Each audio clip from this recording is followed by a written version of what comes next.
भगवान राम के अश्वमेध यज्ञ में घोड़े की सुरक्षा की जिम्मेदारी महावीर हनुमान भगवान राम के अनुज शत्रुघ्न और भरत के पुत्र पुष्कर को दी थी। इस घोड़े पर यह चुनौती लिखी है कि यह घोड़ा अयोध्या के प्रतापी राजा राम का है। जो कोई भी इस घोड़े को पकड़ेगा उसे अयोध्या की सेना के साथ युद्ध करना होगा। एक दिन घोड़ा राजा वीरमणि के राज्य में पहुंच गया। राजा वीरमणि ने इस घोड़े पर लिखी चुनौती को स्वीकार कर लिया और उसने घोड़े को पकड़ लिया। राजा वीरमणि भगवान महादेव के परम भक्त हैं। महावीर हनुमान के वीरमणि से कहा, राजा वीरमणि इस घोड़े को छोड़ दो, यह घोड़ा मेरे प्रभु राम के अश्वमेध का घोड़ा है। राजा वीरमणि नहीं माना और उसने घोड़े को छोड़ने के लिए मना कर दिया। तब राजा वीरमणि ने हनुमान को युद्ध के लिए ललकार दिया। इधर से महावीर हनुमान और वह सेना के युद्ध के लिए आगे बढ़ी और उधर से राजा वीरमणि के इष्ट महादेव और उनकी सेना युद्ध के लिए आगे बढ़ी। राम की सेना और महादेव की सेना में युद्ध होने लगा। इधर से महावीर हनुमान और उधर से महादेव युद्ध लड़ रहे थे। इस युद्ध में महादेव ने अनेक प्रकार के भयंकर अस्त्रों का प्रयोग किया। हनुमान ने उनका डट का सामना किया। फिर महादेव ने सबसे भयंकर एवं प्रलयकारी अस्त्र पाशुपतास्त्र अस्त्र का प्रयोग किया। यह अस्त्र एक ऐसा अस्त्र है कि समस्त जीवों की शक्ति को खींच लेता है। पाशुपतास्त्र अस्त्र हनुमान जी की शक्ति को भी खींच लेता है और जैसे ही पाशुपतास्त्र अस्त्र हनुमान जी के पास आता है वैसे ही माँ दुर्गा आ जाती हैं और उस पाशुपतास्त्र अस्त्र को रोक देती हैं। फिर उसके बाद महादेव ने हनुमान जी पर अपने त्रिशूल से भयंकर वार किए। हनुमान जी को कष्ट में देखकर शत्रुघ्न ने बिना सोच समझ के कि महादेव परम शक्तिमान हैं, फिर भी उन्होंने महादेव पर ब्रह्मास्त्र का प्रयोग कर दिया।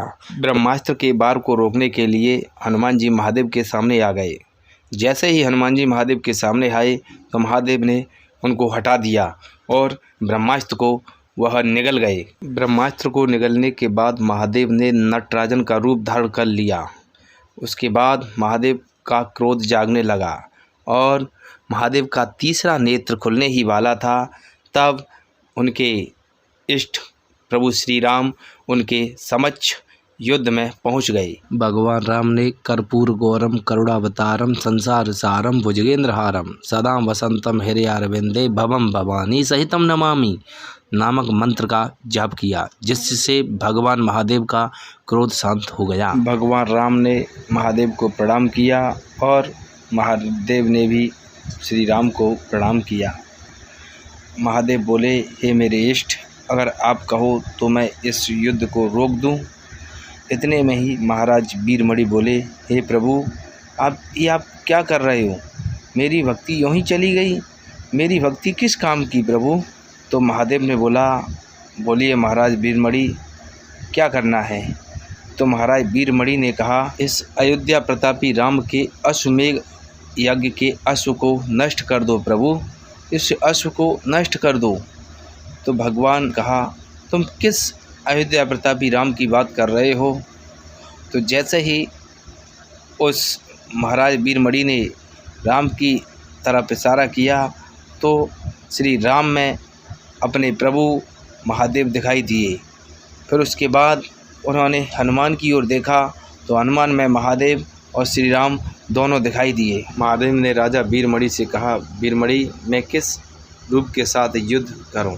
वीरमणि ने कहा, प्रभु मुझे क्षमा कर दीजिए, मुझे बहुत देर हो गई प्रभु, मुझसे बड़ी भूल हो गई प्रभु, मैं आप ही से युद्ध करने के लिए चला। वीरमणि महादेव के चरणों में जाके गिर गए और क्षमा मांगने लगे कि प्रभु मुझे माफ़ कर दो।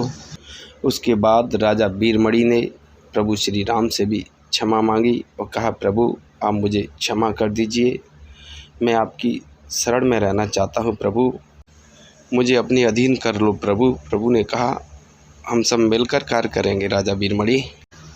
महादेव ने कहा, इस लीला का उद्देश्य शिव भक्त और वैष्णव भक्त में कोई भेदभाव नहीं होना चाहिए। चाहे शिव भक्त मेरी पूजा करे या फिर मेरे प्रभु श्री राम की पूजा करे, हम दोनों एक ही हैं। अंत में महाराज वीरमणि ने घोड़ा को श्री राम की सेना को वापस कर दिया।